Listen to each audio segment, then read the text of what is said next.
Bonjour à tous. Récemment, l'Union européenne a signé un accord de libre-échange avec le Vietnam et avec le Mercosur, les pays d'Amérique latine que sont le Brésil, l'Argentine, l'Uruguay et le Paraguay.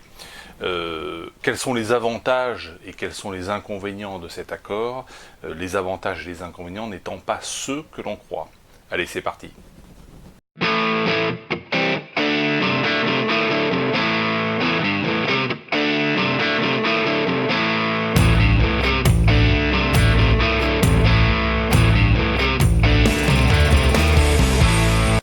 Alors, l'accord stipule la suppression des droits de douane sur 90% des produits et des services exportés par les uns et par les autres. En quoi est-ce que c'est une bonne chose? Eh bien, ça donne du pouvoir d'achat. Un produit qui est taxé à 100%, si vous supprimez ces droits de douane, eh bien, vous le payez 2 fois moins cher. Alors, c'est du pouvoir d'achat pour les Européens, c'est du pouvoir d'achat également pour les Vietnamiens et les Sud-Américains qui vont importer des produits européens. Donc, taxe égale vol, à chaque fois qu'on supprime une taxe, on supprime un vol et on donne du pouvoir d'achat aux consommateurs. Donc pour le consommateur, c'est effectivement totalement bénéfique. C'est bénéfique aussi pour les entreprises qui sont les plus performantes, qui vont pouvoir donc exporter davantage, encore une fois, de part et d'autre de l'Atlantique et de part et d'autre des continents. Les entreprises européennes les plus performantes vont pouvoir exporter, les entreprises brésiliennes, sud-américaines, vietnamiennes les plus performantes vont pouvoir aussi exporter et se développer.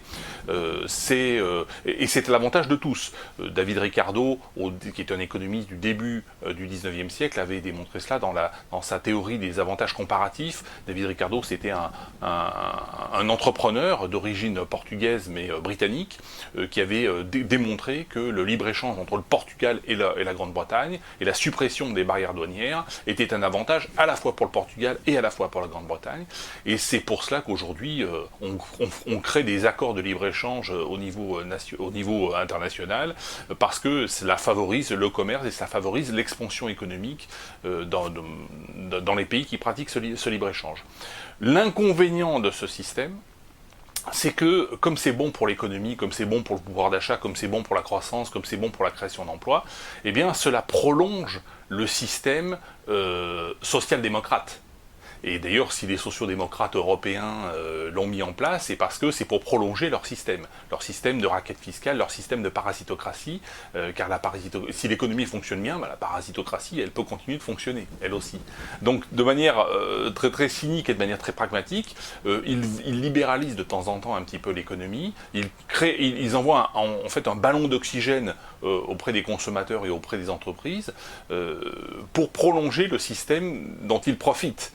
Donc c'est le côté un peu pervers et c'est le côté un peu négatif qu'on peut mettre en avant sur cette libéralisation et sur ces accords de libre-échange.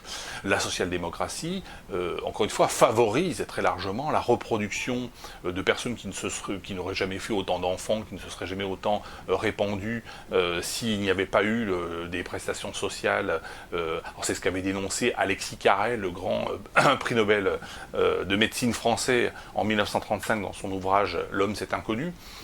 C'est vrai que le système étatique, le système social favorise les tarés, favorise les personnes comme les entreprises qui n'auraient pas pu se reproduire, qui n'auraient pas pu prospérer s'il n'y avait pas cette couverture étatique et ces subventions étatiques.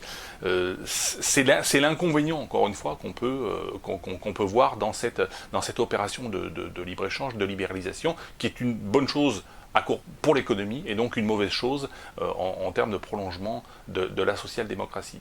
Voilà ce qu'on pourrait dire sur ce sujet. Merci à toutes et à tous et je vous dis à bientôt.